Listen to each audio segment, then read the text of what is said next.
Hello students, welcome back once again. I hope you all are doing well. In today's video, we are going to discuss about telophase of mitosis. In previous videos, we have already completed prophase, metaphase and anaphase. अगर आपने वो videos नहीं देखी है तो आप उन videos को देख सकते हैं, लिंक आपको डिस्क्रिप्शन बॉक्स में मिल जाएगा और आप चैनल पे प्लेलिस्ट में जाकर भी विजिट कर सकते हैं। वहाँ पर आपको सभी चैप्टर्स की प्लेलिस्ट मिल जाएंगी जिनकी वीडियो बनी हुई है और उस प्लेलिस्ट में विजिट करके आप सारी वीडियोस देख सकते हैं। ठीक है, तो चलिए फिर आज का टॉपिक स्टार्ट करते हैं। तो सबसे पहले टीलोफेज जो है आपको पता होना चाहिए। टीलोफेज के अंदर जैसे हमने बाकी सारे फेजेस पढ़े थे उसी तरह से हम शुरू करेंगे।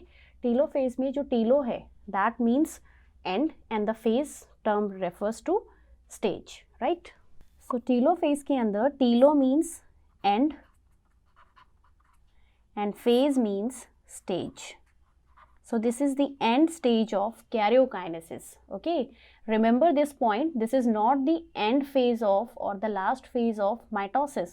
No, it is the last phase of karyokinesis. Right?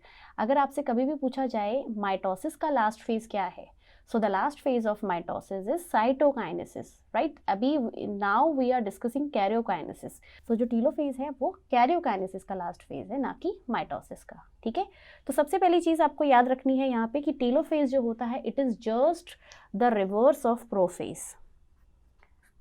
Telophase is just reverse of prophase. Okay, it is just reverse phase of prophase. तो जितने भी इवेंट्स प्रोफेज में आपने पढ़े हैं उनके सारे ऑपोजिट इवेंट्स यहाँ पर होंगे, वो सारी चीजें रिवर्स होंगी यहाँ पर.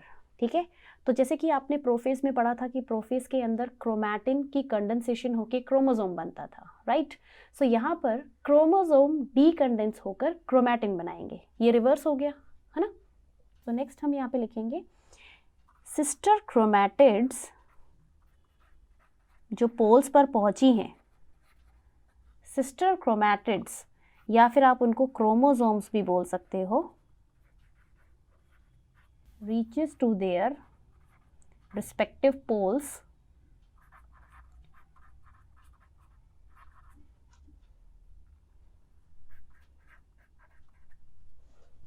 okay. In anaphase sister chromatid begins to move to their opposite poles and in telophase they reaches to their opposite poles, right. So this is the very first event. Now at the pole what happened, the chromosome will decondensed to form chromatin back. Okay, so this condition is just reverse of the prophase. In prophase chromosomes are formed due to condensation of chromatin and here chromosomes are getting decondensed to form chromatin back, right. So next point is chromosome at the poles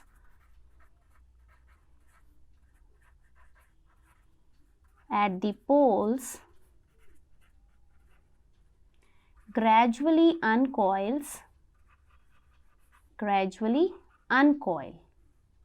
Uncoil means they begin to loosen up. Okay, they begin to uncoil and become thin,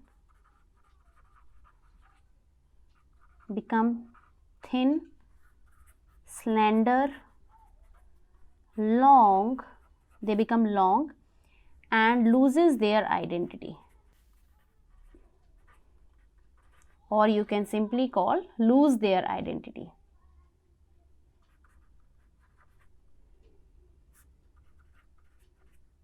Lose their identity. Okay, so what is the identity of chromosome basically? Chromosome has two chromatids and both the chromatids are joined with centromere. See, ये chromosome होता है ना, chromosomes में दो chromatids होते हैं, centromere से जुड़े होते हैं, ये chromosome की identity है. जब ये आइडेंटिटी लूज होने लग जाए और ये क्रोमोसोम वापस क्रोमैटिन में कन्वर्ट होने लग जाए which is the network like structure, that means उस चीज़ को हम बोलते हैं कि वो अपनी आइडेंटिटी लूज करने लग गया है. ठीक है, सो क्रोमोसोम से क्रोमैटिन बनना, this is known as decondensation. Decondensation होती है जिसमें क्रोमोसोम अपनी आइडेंटिटी लूज कर देता है एंड वो ग्रेजुअली अनकॉइल होकर क्रोमैटिन बना देता है. So next point we will write chromosomes decondense to form network of chromatin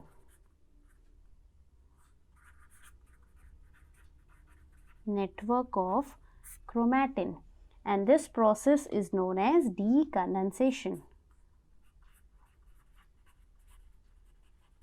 इस प्रोसेस को बोलते हैं डीकंडेंसेशन, ठीक है। तो यहाँ पर डीकंडेंसेशन हो रही है, जो भी क्रोमोसोम्स थे उन्होंने अपनी आइडेंटिटी लूज कर दी। ये लाइन बहुत इंपॉर्टेंट है, ये पूछी जाती है नीट के अंदर कि in which phase of mitosis और in which stage of mitosis chromosome loses their identity. तो you have to remember that chromosome lose their identity when they undergo decondensation and that is in telophase. Okay, now next event is जो nuclear membrane होगा, they begin to reappear, ठीक है। Nuclear membrane prophase के अंदर disappear हो गया था, तो अब मैंने आपको बताया था टीलोफेज प्रोफेज का जस्ट रिवर्स है, तो यहाँ पर न्यूक्लियर मेम्ब्रेन दोबारा से रीअपियर होगा, ठीक है। मतलब कि यहाँ पे हम क्या लिखेंगे, nuclear membrane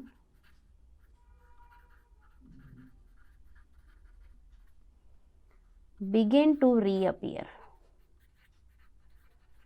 okay, so nuclear membrane begin to reappear, वापस आना शुरू हो जाएगा। अलॉन्ग विद दैट जो न्यूक्लियोलस था, न्यूक्लियोलस, एंडोप्लाज्मिक रेटिकुलम, गोल्जी, ये सब भी रीअपियर हो जाएंगे। एंडोप्लाज्मिक रेटिकुलम, गोल्जी अपैरेटस या गोल्जी बॉडीज बोल सकते हो, and other cell organelles begin to reappear। Okay, सारी चीज़ें वापस रीअपियर होने लग गई हैं और प्रोफेज में ये सारी चीज़ें डिसअपियर हुई थी। तो this is the main basic point है जो आपको यहाँ पर याद रखना है। साथ ही साथ बहुत इंपॉर्टेंट चीज़ एक और आपको यहाँ पर याद रखनी है कि प्रोफेज के अंदर स्पिंडल फाइबर की फॉर्मेशन हुई थी, तो नाउ यहाँ पर टीलोफेज इज जस्ट रिवर्स, तो यहाँ पर स्पिंडल फाइबर जो होंगे वो डिजॉल्व हो जाएंगे या उनका ब्रेकिंग होनी स्टार्ट हो जाएगी, ठीक है। So next point is dissolution of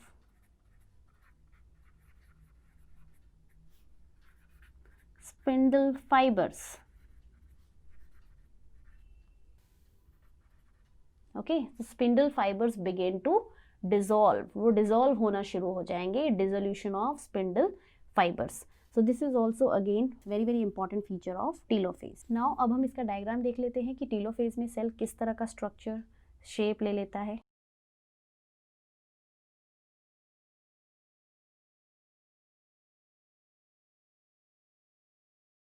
okay, सो ये सेल है, इसमें आप देखेंगे यहाँ पर न्यूक्लियर मेम्ब्रेन इस पोल पर डिसअपियर हो गया था, वो दोबारा रीअपियर होने लग गया है। एक तो ये न्यूक्लियर मेम्ब्रेन आ रहा है, सेम इस पोल पे भी एक न्यूक्लियर मेम्ब्रेन आता हुआ दिखाएंगे,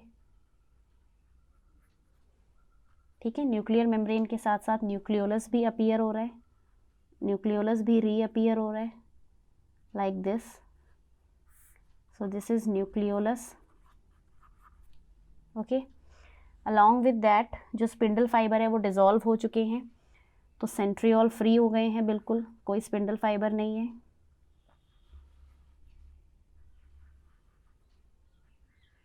और ये केस जो मैं आपको दिखा रही हूँ diagram, this is animal cell. Plants में तो सेंट्रियोल होते ही नहीं है ना, तो प्लांट्स में हम ये सेंट्रियोल्स नहीं दिखाएंगे, ठीक है। तो जो पूरा प्रॉपर स्पिंडल फाइबर बना हुआ था वो डिसॉल्व हो चुका है, आप देख सकते हो, ठीक है। तो सेंट्रियोल्स इस तरह से रह जाएंगे अकेले। साथ ही इसमें जो भी क्रोमोसोम्स थे, now they take the shape of chromatin, chromatin में कन्वर्ट होने लग जाएंगे, ठीक है। And this is nuclear membrane,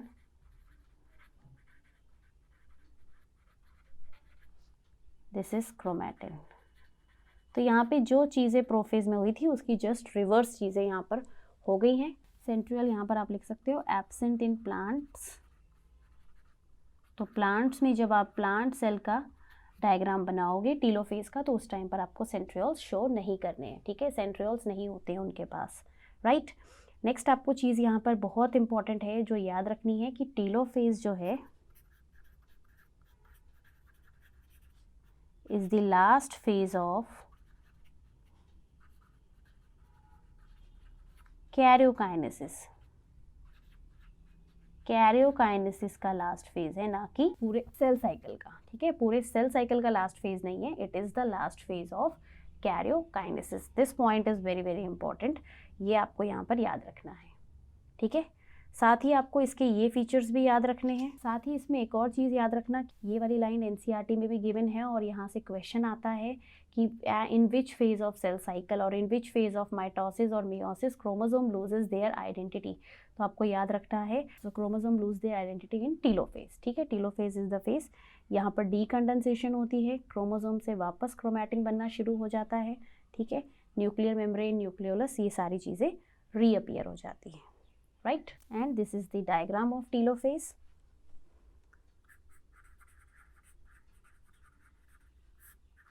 ठीक है, this is the diagram of telophase. So this is all about telophase of mitosis. I hope आपको वीडियो समझ आ गई होगी। अगर आपको वीडियो में कोई भी पॉइंट नहीं समझ आया है तो आप मुझसे कमेंट सेक्शन में पूछ सकते हैं, और अगर आपको वीडियो अच्छी लगी है तो वीडियो को लाइक और शेयर ज़रूर करिए। आप बहुत ही ज़्यादा कंजूसी दिखाते हैं लाइक करने में, आपको कंटेंट पसंद ज़रूर आ जाता है बट आप वीडियो को लाइक नहीं करते हैं, तो प्लीज़ ऐसा मत करिए। अगर आपको कंटेंट सही में पसंद आ रहा है तो प्लीज़ वीडियो को लाइक ज़रूर करिए, ठीक है। इससे बहुत ज़्यादा मोटिवेशन मिलता है और आपकी इन्हीं लाइक्स की वजह से और आपके इतने सपोर्ट की वजह से ही हम मोटिवेट होते हैं और आपके लिए नई नई वीडियोस लेकर आते हैं। अगर आपको मेरा कंटेंट पसंद आ रहा है तो आप चैनल को भी ज़रूर सब्सक्राइब कर लीजिएगा, ये बिल्कुल फ्री ऑफ कॉस्ट है। And don't forget to press bell icon so that आपको जब भी वीडियो आए आपको उसका अपडेट्स मिलते रहें। तो फिर मिलते हैं नेक्स्ट वीडियो में। Thank you so much for watching.